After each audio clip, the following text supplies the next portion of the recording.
ان الحمد لله نحمده ونستعينه ونستغفره ونعوذ بالله من شرور انفسنا ومن سيئات اعمالنا من يهده الله فلا مضل له ومن يضلل فلا هادي له واشهد ان لا اله الا الله وحده لا شريك له واشهد ان محمدا عبده ورسوله اما بعد فان خير الحديث كتاب الله وخير الهدي هدي محمد صلى الله عليه واله وسلم وشر الامور محدثاتها وكل محدثة بدعة وكل بدعة ضلالة وكل ضلالة في النار. اعوذ بالله السميع العليم من الشيطان الرجيم من همزه ونفخه ونفثه. بسم الله الرحمن الرحيم. رب اشرح لي صدري ويسر لي امري واحلل عقدة من لساني يفقهوا قولي. بسم الله الرحمن الرحيم. ان الله وملائكته يصلون على النبي يا ايها الذين آمنوا صلوا عليه وسلموا تسليما. اللهم صل على محمد وعلى آل محمد كما صليت على إبراهيم وعلى آل إبراهيم إنك حميد مجيد.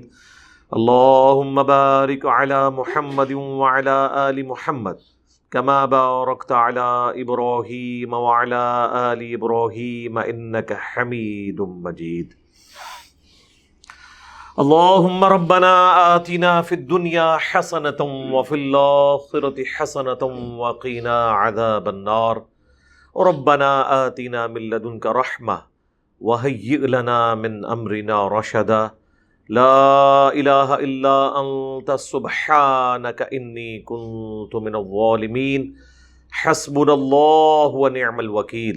یا حی یا قیوم برحمتک استغیث ولا حول ولا قوة الا باللہ العلی العظیم آمین.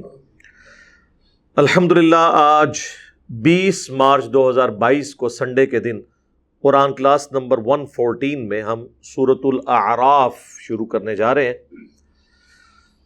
سورۃ الاعراف قرآن حکیم میں ترتیب کے اعتبار سے 7ویں نمبر پہ ہے اور اس کا جوڑا سورۃ الانعام کے ساتھ بنتا ہے جو ہم پڑھ چکے ہیں.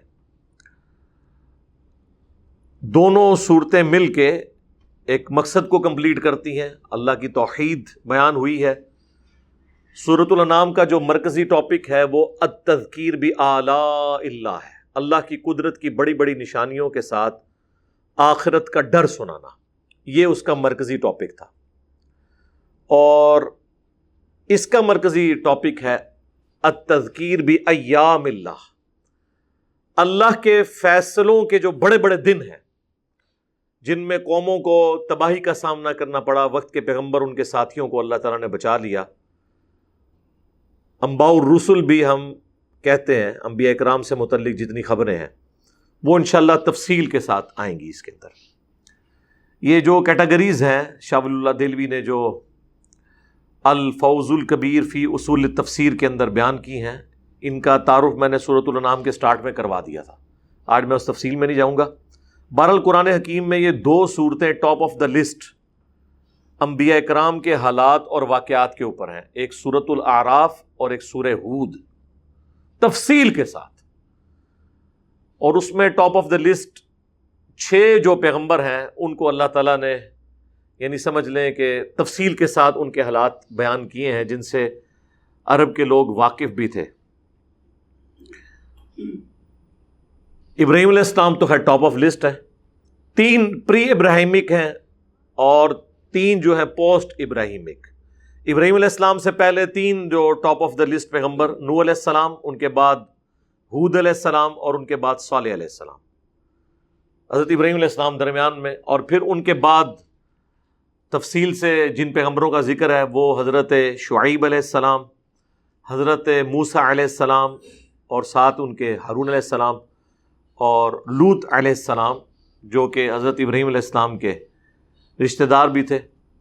یہ 7-8 پیغمبر ہیں جن کے حالات قرآن حکیم میں تفسیر کے ساتھ آئے ہیں، اور خود قرآن حکیم میں یہ ٹاپک بارہا ڈسکس ہوا ہے کہ ہم نے کچھ انبیاء کے حالات آپ سے بیان کر دیے اور بہت سے انبیاء ایسے ہیں جن کا ذکر آپ سے نہیں کیا. بائی نیم صرف 25 انبیاء کا ذکر قرآن حکیم میں آیا ہے، باقی انبیاء تو ہزاروں کی تعداد میں ہے. ایک روایت ہے مسند احمد میں، اس کی صحت میں اختلاف ہے، بہرحال شیخ البانی اسے صحیح سمجھتے ہیں اس حدیث کو، کہ 1,24,000 پیغمبر مبعوث ہوئے، جن میں سے 315 رسول تھے اور باقی انبیاء تھے. یعنی رسول وہ ہوتے ہیں جو صاحب شریعت ہوتے ہیں اور وہ اپنی امتوں میں آ کے یہ دھمکی لگاتے ہیں کہ ہم پر ایمان لاؤ ورنہ بڑے دن کا عذاب آ پکڑے گا. جس طرح کہ حضرت ہود علیہ السلام، نوح علیہ السلام، صالح علیہ السلام، شعیب علیہ السلام، موسیٰ علیہ السلام، یہ سب وہ ہیں جو رسول ہیں، صاحب شریعت بھی ہیں، اور اسی لیے ان کو ہم رسول کہتے ہیں. وہ دھمکی لگاتے تھے. انبیاء کرام جو ہوتے ہیں نا، رسول تو صرف 315 ہیں. ہمارے محبوب صلی اللہ علیہ وآلہ وسلم بھی رسول تھے. انبیاء جو ہوتے ہیں وہ صرف رسولوں کی شریعت کے مجدد کے طور پر آتے ہیں. پیغمبر بھی ہوتے ہیں لیکن جو کوئی خرابیاں رسولوں کی شریعت میں آ جاتی ہیں ان کو وہ اوور کم کرتے ہیں. جس طرح کہ شریعت موسوی کے اندر حضرت عزیر علیہ السلام، حضرت دانیال علیہ السلام، حضرت داود علیہ السلام، حضرت سلیمان علیہ السلام، یہ وہ پیغمبر ہیں جو مجددین ہیں. شریعت وہی ہے جو نازل ہوئی ہے حضرت موسیٰ علیہ السلام کے اوپر، اسی کو وہ سمجھ لیں کہ اسٹیبلش کرنے کے لیے آئے. اس لیے آپ دیکھیں کہ انہوں نے اپنے مخالفین کے لیے کوئی اس طرح کی دھمکی ذکر نہیں کی. حضرت یوسف علیہ السلام کوئی دھمکی کا ذکر نہیں ملے گا، صرف دعوت توحید کا ذکر ملے گا. ہاں، ہمارے نبی علیہ السلام کی طرف سے جو دھمکی ملی مشرکین عرب کو، پورا مکی قرآن اس کے اوپر گواہ ہے. لیکن صرف اس کیس میں یہ ہوا کہ عذاب استیصال آسمان سے نازل نہیں ہوا، پتھروں کی بارش کی شکل میں یا طوفان کی شکل میں یا چنگھاڑ کی شکل میں، بلکہ سورہ التوبہ کی آیت نمبر 14 میں آیا کہ اللہ تعالیٰ اصحاب رسول صلی اللہ علیہ وآلہ وسلم کی تلواروں کو ان پہ مسلط کرے گا. یعنی قتال جو ہے نا بیسیکلی وہ عذاب استیصال تھا اس امت میں، جو رومنز کے اوپر بھی آیا، پرشینز کے اوپر بھی آیا، قادسیہ اور یرموک کے اندر، اور مشرکین عرب کے اوپر غزوہ حنین کی شکل میں، غزوہ بدر کی شکل میں، غزوہ خندق کی شکل میں آیا. اسی لیے میں نے یہ اکثر بات عرض کی ہے کہ نبی علیہ السلام کی 2 خصوصیات ایسی ہیں جو آپ کے دعوت کے پیٹرن کو باقی انبیاء سے مختلف کر دیتی ہیں. نمبر 1، آپ کا معجزہ دعوی نبوت والا اس طرح کا نہیں ہے جس طرح کے اگلے انبیاء کو معجزات دیے گئے. یعنی عصا کا اژدہا بن جانا، مردوں کا زندہ کرنا، یہ معجزات نبی علیہ السلام کو نہیں دیے گئے. آپ علیہ السلام کا معجزہ ہے قرآن، جو سورۃ العنکبوت میں آیا کہ کیا ان کے لیے کافی نہیں ہے کہ ہم نے قرآن نازل کیا جس کی آیات صبح و شام ان پر پڑھی جاتی ہیں. اے نبی، یہ آپ سے جو معجزہ ڈیمانڈ کرتے ہیں تو یہ ہے معجزہ. یہ خصوصیت ہے کیونکہ آپ علیہ السلام کی نبوت قیامت تک کے لیے تھی، لہٰذا آپ کا معجزہ ایسا ہونا چاہیے تھا جو قیامت تک کے لیے زندہ رہتا. اور کسی پیغمبر کا کوئی زندہ معجزہ ہم دکھا نہیں سکتے، اپنے نبی کا ہم دکھا سکتے ہیں صلی اللہ علیہ وآلہ وسلم، وہ قرآن ہے. دوسری آپ کی خصوصیت عذاب استیصال آپ کے کیس میں جہاد اور قتال کی شکل میں آیا ہے. آسمان سے کوئی عذاب اس طرح کا نازل نہیں ہوا جس طرح کے اگلے انبیاء کے مخالفین کے اوپر آتا تھا. یہ 2 خصوصیات آپ صلی اللہ علیہ وآلہ وسلم کی یونیک ہیں جو آپ کو ممتاز کر دیتی ہیں باقی انبیاء کرام علیہ السلام سے. یہ ساری چیزیں اگر آپ کے ذہن میں ہوں گی نا، پھر آپ کو یہ سارے کے سارے معاملات بڑی آسانی کے ساتھ سمجھ آئیں گے کہ یہ ساری کی ساری جو چیزیں قرآن و سنت میں رپورٹ ہوئی ہیں، اللہ کے محبوب صلی اللہ علیہ وآلہ وسلم اور آپ صلی اللہ علیہ وآلہ وسلم کے جو مخالفین ہیں ان میں یہ فرق کیوں ہے. سورۃ الاعراف جو ہے جی، اس میں اللہ تبارک و تعالیٰ نے سٹارٹ کے اندر انبیاء کرام کی دعوت کا ذکر کیا جنرل، اس کے بعد آدم علیہ السلام کے حوالے سے ذکر ہوا کہ آدم علیہ السلام اور شیطان کا جو معاملہ ہوا تھا اس کا اینڈ رزلٹ کیا نکلا. قصہ آدم اور ابلیس تفصیل کے ساتھ بیان ہوا سورۃ الاعراف میں، سب سے زیادہ تفصیل سورۃ الاعراف میں آئی ہے. آپ دیکھیں کہ قصہ آدم اور ابلیس 7 دفعہ قرآن میں آیا ہے، 1 دفعہ مدنی صورت میں اور 6 دفعہ مکی صورتوں میں۔ مدنی صورت ہم پڑھ چکے سورۃ البقرہ، اور مکی صورتیں جو ہیں ان میں سورۃ الاعراف، اس کے بعد پھر سورۃ الحجر، پھر سورہ صاد، سورۃ الکہف، سورہ بنی اسرائیل اور سورہ طٰہٰ۔ یہ 6 مکی صورتیں ہیں جن میں قصہ آدم اور ابلیس آیا ہے، اور 7ویں مدنی صورت ہے سورۃ البقرہ۔ لیکن تفصیل سب سے زیادہ جس میں آئی ہے نا وہ سورۃ الاعراف ہے۔ اتنی تفصیل قصہ آدم اور ابلیس کی اور کہیں پر نہیں آئی، وہ سٹارٹ میں اس صورت کی آ جائے گی، اس کو انشاءاللہ ہم کوشش کریں گے آج کی کلاس میں وہ مکمل کور کر لیں انشاءاللہ تعالی۔ اللہ کا نام لے کے شروع کرتے ہیں۔ اعوذ باللہ من الشیطان الرجیم، بسم اللہ الرحمن الرحیم۔ الف لام میم صاد، یہ اس کی پروننسیشن ہے، یعنی ایٹ لیسٹ آپ نے کم از کم جو ہے نا وہ 5 الف تک اس کو کھینچنا ہے، چونکہ یہ بڑی مد ہے، حروف مقطعات ہیں جو اللہ اور اس کے محبوب صلی اللہ علیہ وآلہ وسلم کے درمیان ایک راز کے طور پہ ہے۔ وہ سورۃ البقرہ کے آغاز میں اور قرآن کے جو پہلے 6 لیکچرز جس میں میں نے 40 پوائنٹس کور کیے تھے ان میں اس ٹاپک کو ڈسکس کر چکا ہوں۔ کتاب انزل الیک فلا یکن فی صدرک حرج، یہ کتاب نازل کی گئی ہے اے محبوب صلی اللہ علیہ وآلہ وسلم تمہاری طرف، پس آپ کوئی حرج، کوئی تنگی محسوس نہ کرے اپنے سینے میں، من، اس کی وجہ سے، اس کی تبلیغ کی وجہ سے، لتنذر بہ وذکریٰ للمؤمنین، یہ تو اس لیے نازل کی گئی ہے اس کے ذریعے آپ ڈر سنا دیں، نصیحت کر دیں، اور یہ یاد دہانی ہے بات ماننے والوں کے لیے۔ یہ میں نے ترجمہ جو کیا یہ بڑا امپورٹنٹ ہے، یعنی اہل ایمان ترجمہ یہاں پہ اپروپریٹ نہیں ہوگا، اہل ایمان بھی بات ماننے والے ہوتے ہیں، لیکن جب تک وہ اہل ایمان نہیں ہوتے، کفر میں ڈوبے ہوئے ہوتے ہیں، اگر ان کی حس حق قبول کرنے کی مری نہیں ہے تو جب انہیں پہلی دفعہ حق پتہ چلے گا وہ لبیک کہیں گے، اس کا مطلب ہے وہ بات ماننے والے ہوں گے۔ قرآن کے آغاز میں بھی آیا ھدی للمتقین، یہ ہدایت ہے ڈر جانے والوں کے لیے۔ ڈر جانے والے کون؟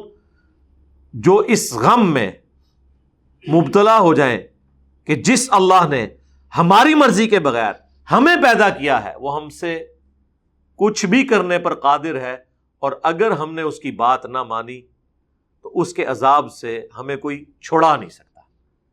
یہ تصور انسان کے اندر ڈر پیدا کرتا ہے۔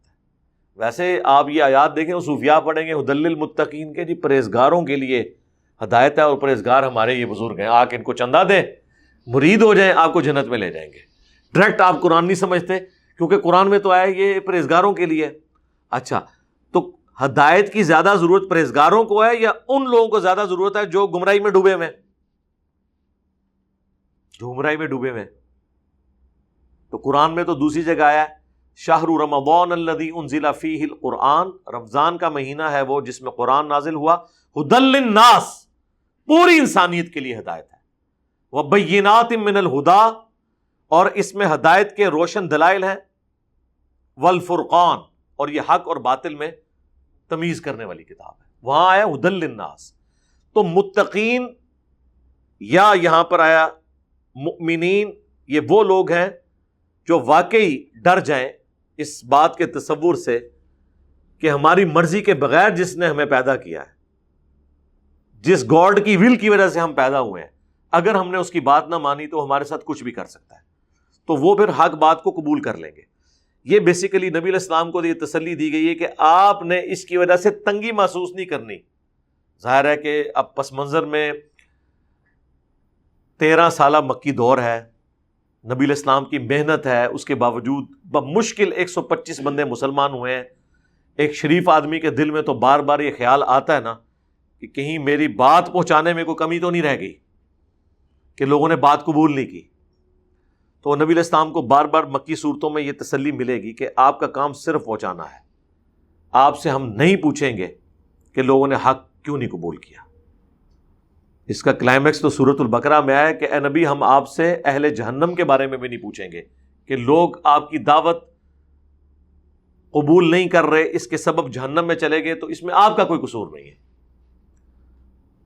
فذکر بالقرآن من یخاف وعید، سورہ قاف میں آیا، آخری آیت، پس آپ قرآن کے ذریعے نصیحت کیجئے جو اللہ کی دھمکی سے ڈرتا ہے اس کو۔ طٰہٰ ما انزلنا علیک القرآن لتشقیٰ، ہم نے قرآن اس لیے نازل نہیں کیا کہ آپ مشقت میں پڑ جائیں، الا تذکرۃ لمن یخشیٰ، ہاں یہ قرآن تو نصیحت نہیں ہے مگر اس کے لیے جو ڈرنے والا ہے، جو ڈرتا نہیں ہے نا سر، اسے قرآن کوئی ہدایت نہیں دے سکتا، یہ صرف ڈر جانے والوں کے لیے نصیحت ہے۔ فَلَعَلَّكَ بَاخِعٌ نَفْسَكَ عَلَىٰ آثَارِهِمْ إِن لَّمْ يُؤْمِنُوا بِهَٰذَا الْحَدِيثِ أَسَفًا، تو کیا تم اپنی جان کو اس غم سے ہلاک کر لو گے اپنے آپ کو کہ لوگ اس کتاب کے اوپر ایمان نہیں لاتے؟ آپ کا کام کیا ہے؟ وَمَا عَلَيْنَا إِلَّا الْبَلَاغُ، بس۔ اور آپ دیکھیں اس میں 2 دفعہ یہ چیز ذکر ہوئی ہے کہ یہ نصیحت ہے اور ڈر سنانا ہے، یہاں خوشخبری کا ذکر نہیں ہوا، کیونکہ ڈومیننٹ جو پہلو ہے قرآن کا وہ تذکیر ہے، جو اس سے پہلی صورت میں بھی آیا وَأُوحِيَ إِلَيَّ هَٰذَا الْقُرْآنُ لِأُنذِرَكُم بِهِ وَمَن بَلَغَ، اے نبی تم فرماؤ قرآن میری طرف اس لیے وحی کیا گیا تاکہ اس کے ذریعے میں تمہیں بھی ڈر سنا دوں اور جس تک یہ بات پہنچ جائے۔ ڈر کے بغیر چینج نہیں آتی جی، سیدھی سی بات ہے۔ آج اللہ کی طرف سے یہ اناؤنسمنٹ ہو جائے نا، یہ بالفرض ہے کہ جو میرے تابع فرمان ہوں، میرے پیغمبر کے ماننے والے ہوں صلی اللہ علیہ وآلہ وسلم، انہیں جنت ملے گی، اور نافرمانوں کے لیے جہنم تو نہیں ہے لیکن جنت نہیں میں دوں گا۔ پھر تسی تک لو کہ کام الٹ ہوندا ہے، سارے یہ جہنم کے ڈر کی وجہ سے ہی لوگ اللہ کی طرف مائل ہیں نا۔ تو یہ جہنم کا ڈر، اس کی تلوار نہ لٹکی ہوئی ہو تو صرف آخرت اور جنت کی خوشخبریاں سنانے سے کسی کو کوئی فرق نہیں پڑتا۔ اتبعوا ما انزل الیکم من ربکم، اے لوگو اتباع کرو اس کی جو تمہاری طرف نازل ہوا ہے تمہارے رب کی طرف سے، یعنی قرآن اور سنت، اسی کی ایکسپلینیشن۔ وَلَا تَتَّبِعُوا مِن دُونِهِ أَوْلِيَاءَ، اور مت پیروی کرو اللہ کو چھوڑ کر اولیاء کرام کی۔ تو یہی لکھے نا، اور کیا لکھے؟ یہ اولیاء اللہ کا ذکر نہیں ہے، یہ شیاطین کے اولیاء کا ذکر ہے۔ شیاطین کے جو اولیاء ہیں، ان کے جو دوست ہیں، ان کے جو پشت پناہ ہیں، ان کے جو ساتھی ہیں، ان کا ذکر ہے۔ کہتے ہیں ولیوں نہیں منتے، جی قرآن بھی ہونا ولیوں نہیں منتا۔ اللہ تعالیٰ نے اپنے مقابل ان اولیاء کا ذکر کیا ہے، اولیاء اللہ کا نہیں، حزب اللہ کا نہیں، حزب الشیطان کا۔ اور اس سے یہ بھی پتہ چل گیا کہ قرآن کی مخالفت کے اوپر اولیاء کھڑے ہوئے، اور اولیاء سے مراد میں صحابہ اہل بیت کو نہیں لے رہا، ان کو لے رہا ہوں کہ جنہوں نے اپنی عبادت کروائی ہے قرآن و سنت کے مقابلے پر، جن کا جہاں وکھرا جہاں ہوتا ہے، اس کا ایک اپنا ہی جہاں ہوتا ہے، یہ وہ۔ قلیلا ما تذکرون، بہت کم ہی تم نصیحت قبول کرتے ہو۔ یہ آیت یقین کریں جب بھی میں یہ آیت پڑھتا ہوں نا، یہ من دون ہی اولیاء، پیروی کرو قرآن کی اور من دون ہی اولیاء کی نہ کرو، تو جن کے بارے میں یہ کلیم کرتے ہیں وہ سارے میری نظریں دے گینڈ پھرنے شروع ہو جاتے ہیں۔ کدے چشتی رسول اللہ آ جاتا ہے، کدے اشرف علی رسول اللہ آ جاتا ہے، کدے عشت بہشت آ جاتی ہے، تو کدے کشف المحجوب آ جاتی ہے، من دون ہی اولیاء۔ وَكَم مِّن قَرْيَةٍ أَهْلَكْنَاهَا، اور کتنی ہی بستیاں ایسی تھیں جن کو ہم نے برباد کر دیا۔ فَجَاءَهَا بَأْسُنَا بَيَاتًا أَوْ هُمْ قَائِلُونَ، پس ان پر ہمارا عذاب یا تو رات کے وقت آیا یا جب وہ قیلولہ کر رہے تھے دوپہر کے وقت میں، اچانک ان کے اوپر عذاب آ گیا۔ وہ کون سی بستیاں تھیں وہ آگے تفصیل آئے گی سورۃ الاعراف کے اندر، ایک ایک پیغمبر کے حالات تفصیل کے ساتھ آئیں گے۔ جن لوگوں کو سٹوریاں سننے کا بڑا شوق ہوتا ہے نا، کہانیاں، واقعات بابوں کے، یہ وہ بابے ہیں جو اللہ نے حجت بنائے ہیں دنیا پہ، یعنی پیغمبر، اوریجنل واقعات ہیں، یہ انبیاء کے واقعات بیان ہونے چاہیے۔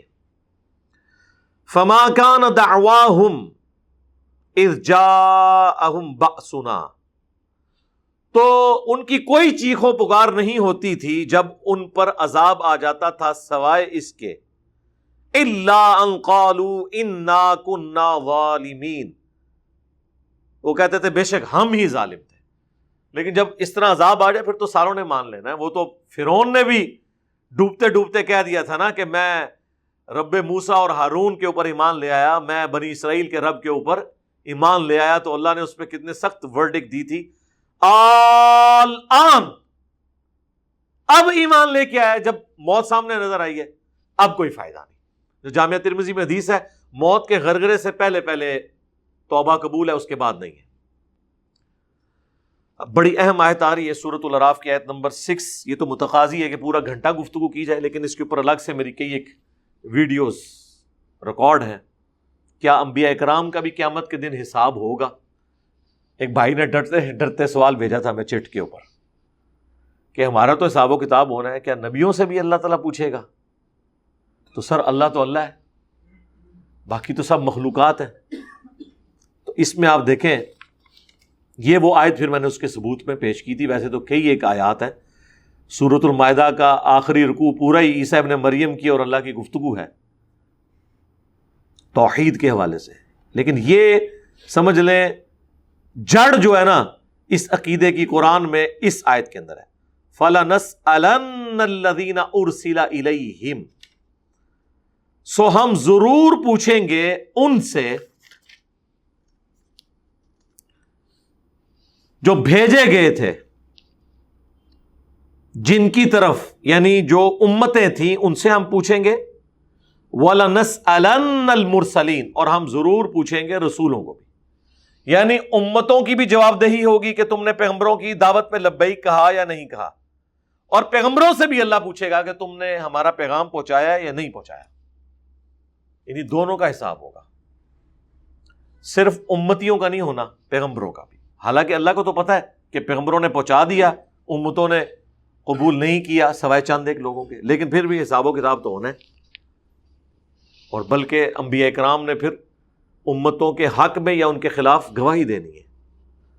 اسی کانٹیکسٹ میں وہ آیت ہے نا سورہ النساء کی آیت نمبر 41، جو بخاری اور مسلم دونوں میں حدیث ہے، اس کانٹیکسٹ میں کہ عبداللہ ابن مسعود کہتے ہیں کہ نبی صلی اللہ علیہ وآلہ وسلم ممبر پہ تھے اور آپ نے مجھے اپنے قریب بلایا اور کہا عبداللہ آؤ ہمیں قرآن سناؤ۔ یہ حدیث بخاری میں بھی ہے، مسلم میں بھی۔ تو کہتے ہیں میں نے عرض کیا اللہ کے نبی علیہ السلام، قرآن تو آپ پہ نازل ہوا ہے، میں آپ کو قرآن سناؤں؟ تو آپ نے فرمایا مجھے دوسروں سے قرآن سن کر لطف آتا ہے۔ تو عبداللہ ابن مسعود رضی اللہ تعالیٰ عنہ کہتے ہیں کہ میں نے سورۃ النساء کی تلاوت شروع کی۔ آپ حضور علیہ السلام کا شوق دیکھیں، سورۃ النساء سٹارٹ ہوئی ہے اور آیت نمبر 41 تک پہنچ گئی ہے۔ جب یہ آیت آئی نا فَكَيْفَ إِذَا جِئْنَا مِن كُلِّ أُمَّةٍ بِشَهِيدٍ، وہ کیسی کیفیت ہوگی، وہ کیا حال ہوگا جب ہم ہر امت میں سے ایک گواہ کو اٹھائیں گے، یعنی وقت کے پیغمبر کو۔ وَجِئْنَا بِكَ عَلَىٰ هَٰؤُلَاءِ شَهِيدًا، اور اے نبی ہم تمہیں گواہ اٹھائیں گے ان کے اوپر، یعنی اپنی اس امت کے اوپر۔ ظاہر ہے اس وقت تو مشرکین عرب ان کے حوالے سے، ویسے تو پوری امت کے اوپر۔ تو وہ کہتے ہیں جب میں اس آیت پہ پہنچا نا تو نبی علیہ السلام نے کہا عبداللہ بس کرو بس کرو۔ تو کہتے ہیں میں نے نگاہ اٹھا کے دیکھا تو اللہ کے نبی علیہ السلام کی آنکھوں سے آنسو رواں تھے کہ مجھے اپنی امت کے خلاف گواہی دینی پڑے گی۔ وقال الرسول یا رب ان قوم اتخذوا هذا القرآن مہجورا، رسول اللہ شکایت کریں گے کہ اے اللہ میری قوم نے قرآن کو پیٹھ کے پیچھے ڈال دیا تھا۔ اندازہ کریں نبی علیہ السلام کو یہ ٹینشن ہے کہ مجھے ان کے خلاف گواہی دینی ہے. جن کے خلاف گواہی ہے انہوں نے ٹینشن ہی کوئی نہیں. وہ پتہ کہ کہہ رہے ہیں جو کچھ بھی ہے تیرے محبوب کی امت سے ہے. جن کے اوپر ہمارا تکیہ ہے نا وہ تو پریشان ہے کہ میں نے ان کی شکایت لگانی ہے, اور امت یہ بے فکر ہے کہ جو کچھ بھی ہے اس کی امت سے ہے. جن کی امت سے ہے وہ پریشان ہے کہ مجھے تو شکایت لگانی ہے. اگر حضور کو اب یہ جنتوں میں اللہ تعالیٰ بتا دے کہ آپ کی امت تو یہ کہہ رہی ہے آپ کے بارے میں کہ جو کچھ بھی ہے تیرے محبوب کی امت سے ہے, تو نبی علیہ السلام کے غم میں اضافہ ہی ہوگا کہ میں تو زندگی بھر اس غم میں رویا ہوں کہ مجھے امت کے خلاف گواہی دینی ہے, تو میری امت نے بجائے میری دعوت قبول کرنے کے میرے پہ ہی تکیہ کر لیا.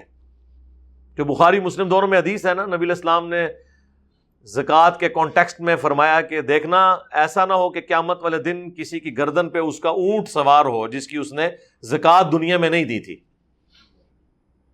اور وہ کہ اغثنی یا رسول اللہ, یا رسول اللہ میری مدد فرمائیں, میں تمہاری کوئی مدد نہیں کر سکوں گا, میں نے دنیا میں اللہ کا پیغام تم تک پہنچا دیا تھا. ایسا نہ ہو کسی کی گردن پہ گائے سوار ہو اور وہ کہ اغثنی یا رسول اللہ, یا رسول اللہ میری مدد فرمائیں, میں تمہارے کچھ کام نہیں آؤں گا, میں نے دنیا میں اللہ کا پیغام تم تک پہنچا دیا تھا. پھر آپ علیہ السلام نے ایک ایک چیز گنوائی اس حوالے سے, اور یہ اغثنی یا رسول اللہ اس حدیث میں الفاظ ہیں جس کا بیج انجمن طلباء اسلام بریلویوں کی جماعت ATI, جس کی ابھی باقیات الصالحات وہ اسلامیہ یونیورسٹی بہاولپور میں رہ گئی ہے, باقی تو پورے ملک سے وہ ختم ہو چکی ہے.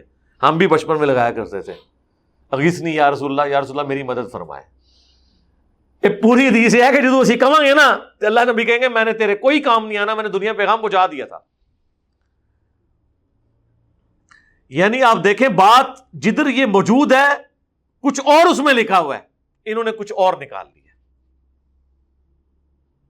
بخاری اور مسلم دونوں میں حدیث ہے, اے میری بیٹی فاطمہ میرے مال سے جو کچھ لے لینا ہے وہ لے لو دنیا میں, آخرت میں اگر اللہ کے حضور پکڑی گئی تو میں تمہارے کچھ کام نہیں آؤں گا. بلکہ پوری حدیث تو اس طرح نبی علیہ السلام نے پہلے اپنے چچا کو کہا, پھر اپنی پھوپھی کو کہا, ایک ایک رشتہ دار کو. وہ سورہ الشعراء کی آیات نازل ہوئی نا کہ آپ اپنے قریبی رشتہ داروں کو ڈر سنائیے. پھر حضور علیہ السلام نے کہا اے نبی کے چچا عباس میرے مال سے جو کچھ لینا ہے لے لے, اگر اللہ نے تجھے پکڑ لیا میں تیرے کچھ کام نہیں آؤں گا. اے اللہ کے نبی کی پھوپھی صفیہ میرے مال سے جو کچھ لینا ہے وہ لے لے. ایک ایک کا نام لیا. اس کے اینڈ پہ آتا ہے کہ اے نبی کی بیٹی فاطمہ. سب سے جگری رشتہ یہی ہو سکتا تھا نا, جو کچھ لینا ہے لے لے, لیکن آخرت میں اگر اللہ نے پکڑ لیا میں تیرے کچھ کام نہیں آؤں گا. تو نبی علیہ السلام تو امت کو بتا گئے. بخاری مسلم دونوں میں یوم النحر کا جو خطبہ ہے حجۃ الوداع کے موقع پر, یوم عرفہ کا خطبہ بھی آیا ہے مسلم شریف میں, اور بخاری مسلم دونوں میں اس سے اگلے دن آپ نے قربانی کے دن جو خطبہ دیا ہے نا منا کے میدان کے اندر, ایک تو عرفات والا ہے نا, ایک منا والا ہے, وہ بڑا تفصیلی ہے جو آپ نے عید والے دن دیا تھا منا کے میدان کے اندر, اسے کہا جاتا ہے یوم النحر کا خطبہ. وہ بخاری میں بھی ہے مسلم میں بھی ہے, مشکات میں بھی آپ کو حج والے چیپٹر میں مل جائے گا, جس میں آپ علیہ السلام نے فرمایا کہ زمانہ گھوم گھما کر وہیں پر واپس آ گیا ہے کہ جہاں پر اللہ تعالیٰ نے اس زمانے کو تخلیق کیا تھا کہ سال کے 12 مہینے ہیں جن میں سے 4 حرمت والے ہیں. وہ مشرکین عرب جو جنگیں لڑنوں کے چکر میں ان مہینوں کو آگے پیچھے کر دیتے تھے نا, تو وہ اتنی دفعہ آگے پیچھے کیا کہ وہ آئٹریشنز پرفارم ہو کے اپنی اصلی جگہ پہ آ گیا جس سال نبی علیہ السلام نے حج کیا. اور پھر آپ علیہ السلام فرمایا کہ آج کا دن کون سا ہے؟ صحابہ نے کہا اللہ اور اس کا رسول بہتر جانتے ہیں. حالانکہ صحابہ کہتے ہیں ہمیں پتہ تھا, لیکن ہمیں گمان ہوا کہ شاید اللہ کے نبی علیہ السلام آج کے دن کا کوئی اور نام رکھتے ہیں. فرمایا یہ مہینہ کون سا ہے؟ سب نے کہا اللہ اور اس کا رسول بہتر جانتے ہیں. یہ شہر کون سا ہے؟ سب نے کہا اللہ اور اس کا رسول بہتر جانتے ہیں. پھر نبی علیہ السلام نے پوچھا کہ کیا یہ یوم النحر قربانی کا دن نہیں ہے؟ سب نے کہا بھلا یا رسول اللہ. کیا یہ ذوالحجہ کا حرمت والا مہینہ نہیں ہے؟ سب نے کہا بھلا یا رسول اللہ. کیا یہ شہر مکہ نہیں ہے حرمت والا؟ بھلا یا رسول اللہ صلی اللہ علیہ وآلہ وسلم. آپ نے فرمایا جس طرح یہ مہینہ آج کا دن اور یہ شہر اللہ کے حضور عزت اور حرمت والا ہے نا, اسی طرح ایک مومن کے لیے دوسرے مومن کی جان، مال، عزت، آبرو، حرمت ہے۔ اب خانہ کعبے کی توہین کا کوئی نہیں سوچتا، لیکن کسی کے حق دبا لینے کو لوگ چھوٹا گناہ سمجھتے ہیں۔ یعنی جس طرح تم یہ ان حقوق اللہ کو اتنا بڑا سمجھ رہے ہو نا، اسی طریقے سے اللہ کے نزدیک حقوق العباد کا معاملہ بھی بہت سینسٹیو ہے۔ پھر آپ نے فرمایا جب قیامت والے دن اللہ تم سے میرے بارے میں پوچھے گا کہ میں نے کیا اپنے رب کا پیغام تم تک پہنچا دیا، تو تم کیا جواب دو گے؟ سب نے کہا یا رسول اللہ آپ نے پیغام پہنچا دیا، آپ نے حق ادا کیا، آپ نے ہماری بڑی خیر خواہی فرمائی۔ پھر نبی علیہ السلام نے 3 دفعہ آسمان کی طرف انگلی کی اور پھر صحابہ کی طرف، اللہم اشہد، اللہم اشہد، اللہم اشہد، اے اللہ گواہ رہنا، گواہ رہنا، گواہ رہنا۔ یہ مان رہے ہیں اس بات کو کہ میں نے تیرا پیغام ان تک پہنچا دیا، کیونکہ اللہ کے نبی کو پتا تھا کہ مجھ سے بھی اللہ نے پوچھنا ہے، فَلَنَسْأَلَنَّ الَّذِينَ أُرْسِلَ إِلَيْهِمْ وَلَنَسْأَلَنَّ الْمُرْسَلِينَ۔ پھر نبی علیہ السلام نے فرمایا کہ اب یہ تمہاری ذمہ داری ہے کہ جو پیغام تم تک پہنچا ہے ان لوگوں تک پہنچا دو جو یہاں پر موجود نہیں ہیں، اور بسا اوقات جسے بات پہنچائی جا رہی ہوتی ہے وہ زیادہ یاد رکھنے والا ہوتا ہے بنسبت اس کے کہ جو بات پہنچا رہا ہوتا ہے۔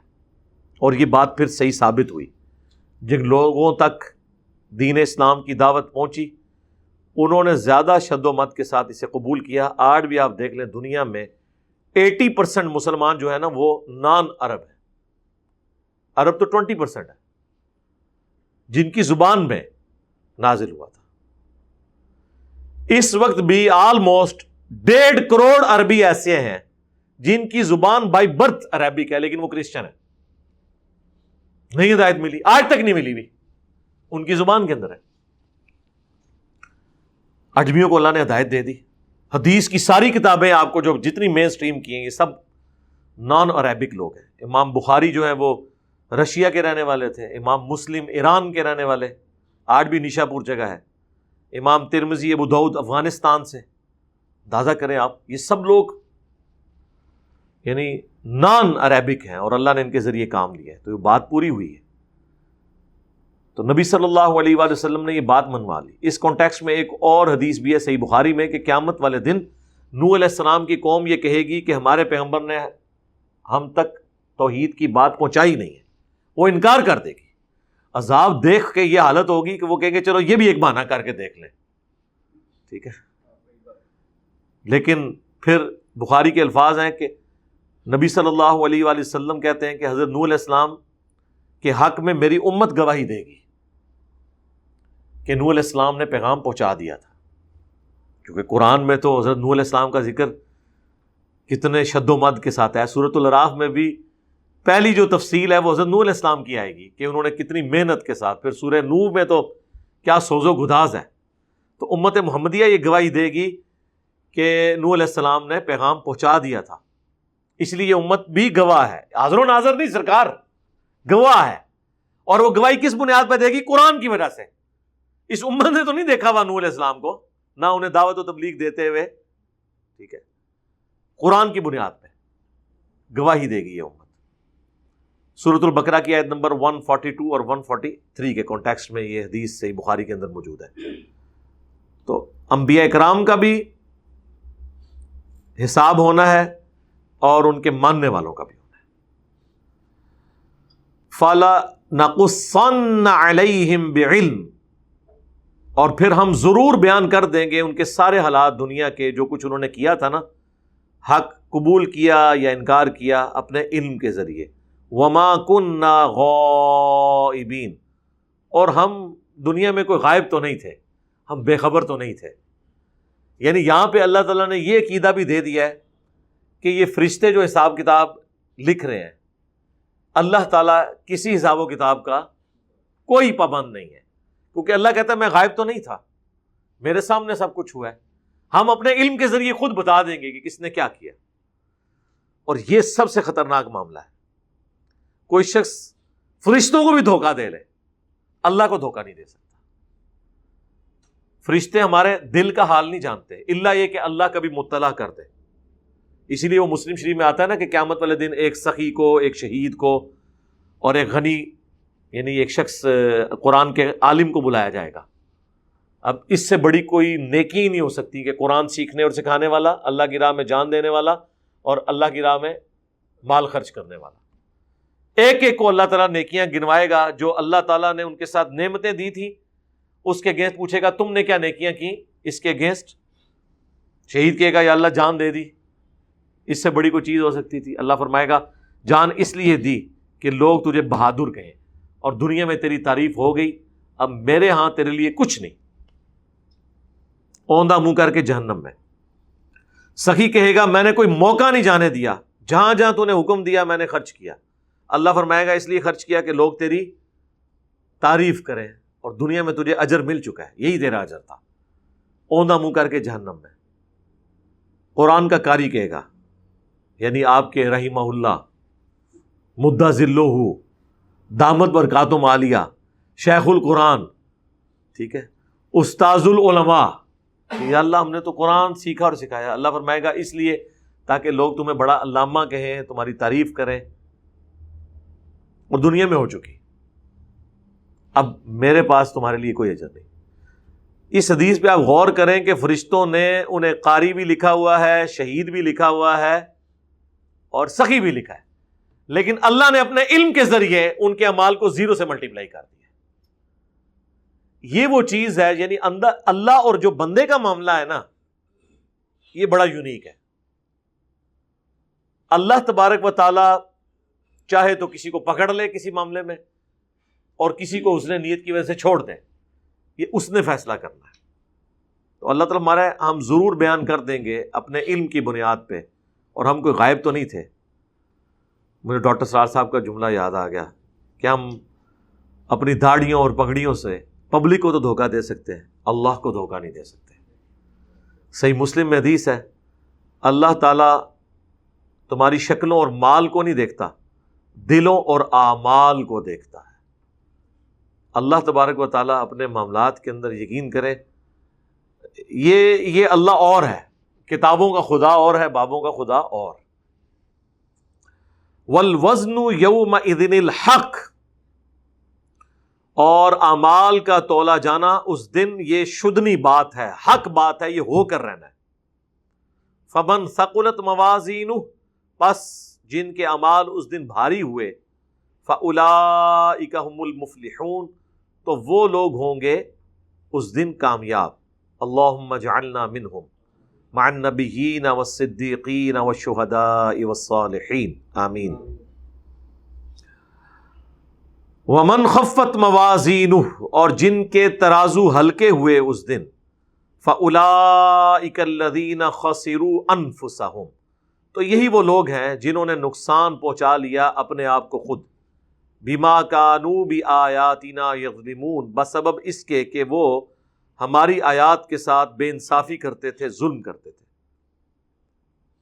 اس سے مراد کافر بھی ہیں، مسلمان بھی ہیں، جو بھی قرآن پاک کی بات کو نہیں مانتا، سارے اس میں شامل ہیں. اللہم لا تجعلنا منہم، اللہم اجرنا من النار، آمین.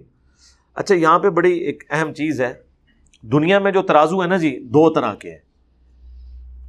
ایک سپرنگ والا بیلنس ہوتا ہے نا، جس میں آپ چیزوں کو تولتے ہیں، اور ایک وہ بیلنس ہوتا ہے جس میں آپ ترازو کے دونوں طرف رکھتے ہیں. وہ پلڑوں کا اونچا نیچا ہونا ڈیسائیڈ کرتا ہے کہ یہ پلڑا بھاری ہو گیا اور یہ جو ہے وہ ہلکا ہو گیا.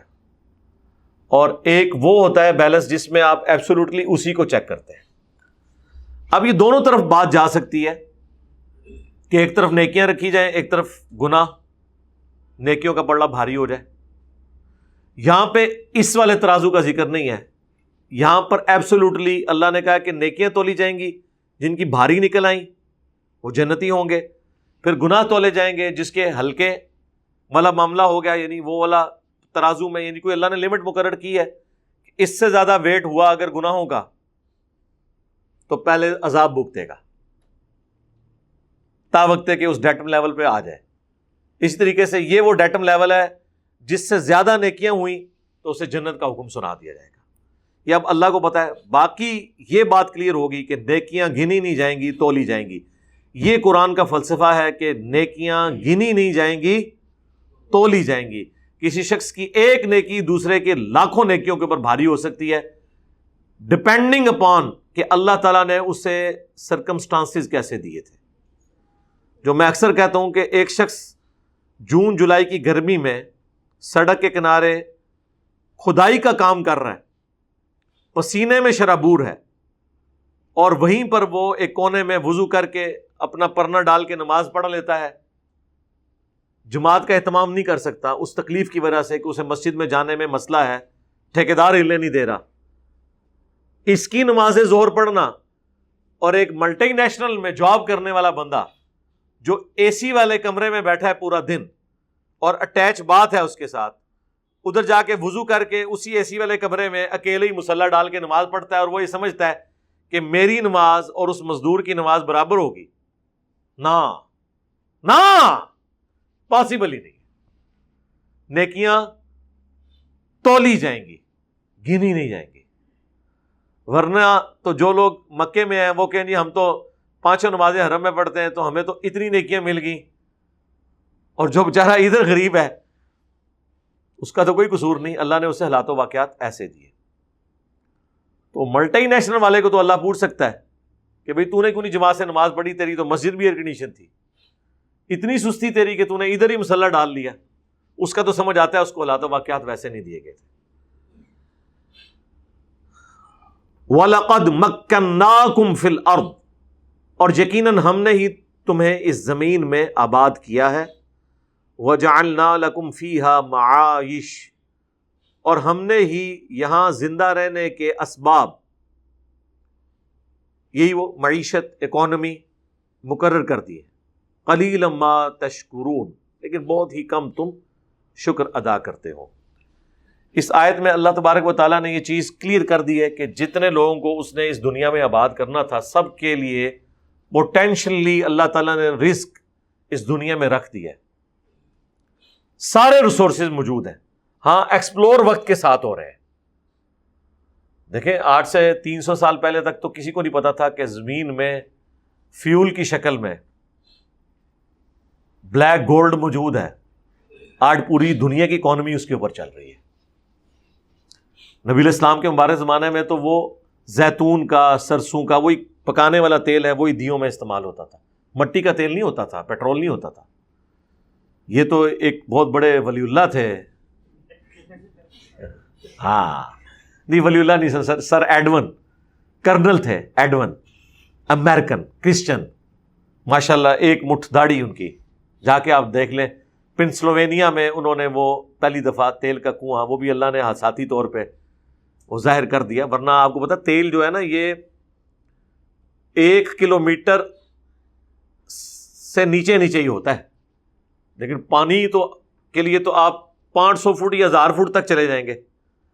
تیل تو 3500-4000 فٹ سے سٹارٹ ہوتا ہے اگر جہاں پہ ہو، ورنہ بعض کا 3-4 کلومیٹر نیچے جانا پڑتا ہے. سینکڑوں کنویں کھوتے ہیں تو کسی ایک میں سے تیل نکلتا ہے. وہ تو اللہ نے حادثاتی طور پہ وہ تیل دریافت کروانا تھا تو وہ اس جگہ پہ اوپر آ گیا، جس طرح ہمارے بھی یہاں پہ بلوچستان میں بعض جگہ تیل نکل رہا ہوتا ہے.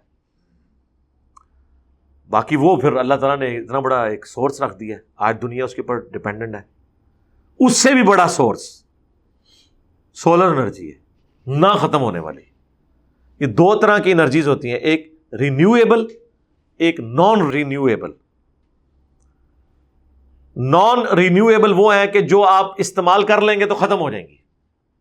آئل، گیس، لکڑی ختم ہو گئی، الا یہ کہ نئی اگ جائے. لیکن آئل نیا نہیں بنتا، گیس نئی نہیں بنے گی، وہ جو اللہ نے زمین میں رکھ دی وہی ہے. ہاں یہ ہو سکتا ہے کہ بعض نئے ذخائر دریافت ہو جائے، اس لیے کیلکولیشن کرتے ہیں نا اتنے سال کا ذخیرہ رہ گیا. لیکن سر سولر انرجی ایسی ہے جو ختم ہی نہیں ہوتی، کیونکہ سولر انرجی کا ختم ہونے کا مطلب ہے کائنات ہی ختم. ہماری کائنات یعنی سولر جو سسٹم ہے، کیونکہ سورج کی وجہ سے یہ ساری رونقیں ہیں. اگر سورج ہی ختم ہو گیا تو پھر ہم نے پیٹرول کو لے کے کیا کرنا ہے، کیونکہ زمین نے تو اگانا نہیں ہے اور دنیا میں کوئی زندگی باقی نہیں رہے گی. جب تک سورج ہے یعنی جب تک یہ کائنات قائم ہے اس وقت تک سولر انرجی ختم ہونے والی نہیں ہے. تو یہ تو اب سامنے آیا نا کہ اس کو ہم یوز کر سکتے ہیں. سی فوڈ، دنیا میں ساری کھانے کی چیزیں ختم ہو جائیں پھر بھی ہزاروں سال تک انسانیت زندہ رہ سکتی ہے سی فوڈ کے اوپر. اتنا اللہ نے رکھ دیا ہے، یہ تو اتنا بڑا خزانہ ہے. تو اللہ تعالیٰ فرمایا نا ہم نے اس میں سب کچھ رکھ دیا ہے جو آپ کی اکانومی کے لیے ضروری تھا. لوگ روتے پیٹتے ہیں جی یہ آبادی بڑھ گئی ہے، آبادی جتنی مرضی بڑھے، اللہ تعالیٰ نے ترقی بھی تو انسان کو کروا دی ہے نا. سرکار اگر آپ کو یہ فکر تھی نا کہ جی اتنے لوگوں کی جوتیاں کیسے پوری ہوں گے، اتنے تو ہمارے پاس موچی نہیں ہے، تو وہ اب موچی تو نہیں جوتیاں بنا رہے، ٹھیک ہے. اتنے لوگ ہوں گے تو بکس کیسے لکھی جائیں گی؟ تو سر کاتب تو اب بکس نہیں لکھ رہے، اب تو پرنٹنگ پریس بنے ہوئے ہیں. وہ بھی ہمارے اجمیر شریف والوں نہیں، سوری بغداد شریف والوں نہیں بلکہ یہ وہ گوروں نے ہی بنایا تھا یار، یہ بھی سوری یار گوروں نے ہی بنایا تھا یہ. تو یہ پرنٹنگ پریس کہتے ہیں نہیں بزرگوں کی خدمات کو یاد رکھا کریں. جی ہم یاد رکھتے ہیں، اللہ تعالیٰ ان گوروں کو جزائے خیر دے اگر وہ ایمان پہ دنیا سے گئے ہیں کہ جنہوں نے ہمیں بخاری مسلم قرآن کے پرنٹنگ پریس بنا کے دیے ہیں. تو ان کی بھی بڑی خدمات ہیں دین کے لیے. تو یہ اگر پرنٹنگ پریس نہ ہوتے تو آج یہ ساری چیزیں پوری ہونی تھی. کپڑے ہی نہیں پورے ہونے تھے سرکار. ہاں جی، یہ آج آپ اگر دنیا میں امیجن کریں تو لوگ پتہ ہی پھر باندھے ہوئے ہوں گے نا. اگر یہ سارے کی ساری یہ مشینیں ختم ہو جائیں جو ہمارے بزرگان دین نے کسی زمانے میں پلے وقت انہوں نے بناتی ہیں سن مشینہ. ہاں کوئی نہیں، کوئی شے بنائی نے سوائے فرقے بنانے تھے. انہیں کیا گنتی پوری کرنی ہے سی، اپنی زندگی پوری کر کے جانی ہے. تو یہ ساری چیزیں اللہ تعالیٰ نے زمین کے اندر رکھ دی ہیں. میں نے مسئلہ نمبر 103 اسی رزق کے اوپر ریکارڈ کروایا تھا. رزق کی ٹینشن لینے والا معاملہ نہیں ہے، ایفرٹ ضرور پٹ کرنی ہے. ظاہر ہے ساتھ ساتھ ایفرٹ پٹ ہوئی ہے نا. جہاں پر آپ سمجھ لیں ایک کنال زمین کے اوپر جو گندم یعنی آج کے زمانے پہ آپ کھادوں کے ذریعے اور یہ ٹیکنالوجی کے ذریعے حاصل کر رہے ہیں، اگلے وقتوں میں تو آپ 50 کنال سے اتنا نہیں حاصل کر سکتے تھے. تو یہ ترقی تو ہوئی ہے نا. میڈیکل کی فیلڈ میں تو کتنی ترقی ہوئی ہے. میں یعنی سب سے زیادہ جو چیز سمجھتا ہوں نا انسانیت کی اچیومنٹ ہے وہ میڈیکل کی فیلڈ ہے. جناب ہر 100 میں سے 30-40 عورتیں جو ہیں وہ مر جایا کرتی تھی ڈلیوری کے دوران. گاؤں ایریا میں تو بہت زیادہ یہ صورتحال ہوتی تھی. آج ہزاروں میں کوئی ایک، ہر چیز کنٹرول کر لی ہے، اللہ نے سکھایا نا. اور آنکھوں کا علاج تو آلموسٹ آپ سمجھ لیں ایوالو ہو گیا. سب سے سینسٹیو آرگن تھا آنکھ، جو اب دنیا میں کوئی مسئلہ نہیں ہے. کالا موتیا ہے، سفید موتیا ہے، نظر آپ کی رہ گئی ہے، جو بھی ہے آپریشن ہو جاتا ہے، اینک لگ جاتی ہے، آنکھیں تک ریپلیس ہو جاتی ہے. اس ایشو کو تو کل کر دیا جو سب سے سینسٹیو آرگن تھا. ظاہر ایک زندگی ہے نا جی آنکھیں. بائی پاس بھی میڈیکل کی فیلڈ میں ترقی ہو گئی ہے. لا علاج بیماریوں کے علاج آ گئے ہیں، ویکسین تیار ہو گئی ہیں. یہ اللہ تبارک و تعالیٰ نے ساری ترقی کروائی ہے. اور آبادی کے اعتبار سے آپ دیکھیں بھینسیں، گائے، بکریاں آرگنائز طریقے سے آپ فارم ہاؤسز میں پالی جاتی ہیں. آج اگر پولٹری فارم نہ ہو تو یہ مرغی کا گوشت 300-400 روپے جو کلو ہے نا، یہ آپ کو 4000 روپے کلو بھی نہ مل رہا ہو. کیونکہ اگر یہ اس طریقے سے آرگنائز طریقے سے یہ سارے معاملات نہ ہو، ایک پوری سائنس ہے. تو یہ ساری کی ساری چیزیں سائنس نے دنیا کو رہنے کے قابل بنا دیا جی، جنت بنا دیا ہے. یہ حقیقت بات ہے.